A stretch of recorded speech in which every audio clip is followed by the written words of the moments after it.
பொம்மையை கொடுத்து சூனியம் வச்ச பிக் பாஸ் எதிரும் புதிருமா நிற்கிற ஹவுஸ்மேட். ஸோ என்ன நடந்துச்சு இன்னைக்கான பிக் பாஸில் அப்படிங்கிறத பார்க்கலாம். ஸோ இந்த பிக் பாஸ் ஷோவில் பார்த்தீங்கன்னா இந்த வாரம் பொம்மை டாஸ்க்கு தான் நடந்துட்டு வருது. வழக்கமாக ஒவ்வொரு சீசன்லேயுமே இந்த டாஸ்க் வரும்போது ஏகப்பட்ட சண்டை அண்ட் பிரச்சனைகள் இருக்கும். அப்படிதான் இந்த சீசன்லேயுமே உரசல் இருக்குது. ஆனால் இப்போ வெளிவந்துள்ள ப்ரோமோவில் பார்த்தீங்கன்னா யாருமே எதிர்பார்க்காத வகையில் 2 பேர் வந்துட்டு அடிதடியில் இறங்கியிருக்கிறது.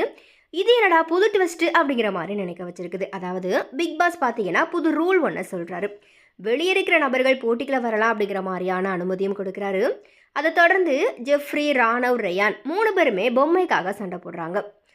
அவங்களுக்குள்ள கடுமையான தகராறு ஏற்படுற நிலையில ரயான் பார்த்தீங்கன்னா ராணவ அடிக்கிறதுக்கு பாயிறாரு. இதை எதிர்பார்க்காத மற்ற போட்டியாளர்கள் தடுக்க வராங்க. ஆனால் நிலைமை கைமீறி போயிடுச்சு. 2 பேரும் விட்டா கட்டி உரள்ற அளவுக்கு பார்த்தீங்கன்னா ஆக்ரோஷமாக சத்தம் போடுறாங்க. இப்படியா வெளிவந்துள்ள இந்த ப்ரோமோ பார்த்தீங்கன்னா ரசிகர்களை பொறுத்தவரை சுவாரஸ்யமாக தான் இருக்குது. இவ்வளோ நாள் இருக்கிற இடம் தெரியாமல் இருந்த ரயான் உண்மை குணத்தை வெளிப்படுத்த ஆரம்பிச்சிட்டாரு. இதே போல் இன்னும் கடுமையான டாஸ்க் கொடுத்தா நிகழ்ச்சியுமே சுவாரஸ்யமாகிறதுக்கு பஞ்சம் இல்லாமல் இருக்கும். ஸோ அந்த வகையில் வார இறுதியில் விஜய் சேதுபதி விசாரிக்கிறதுக்கு இந்த வாரம் ஏகப்பட்ட விஷயங்கள் இருக்குது.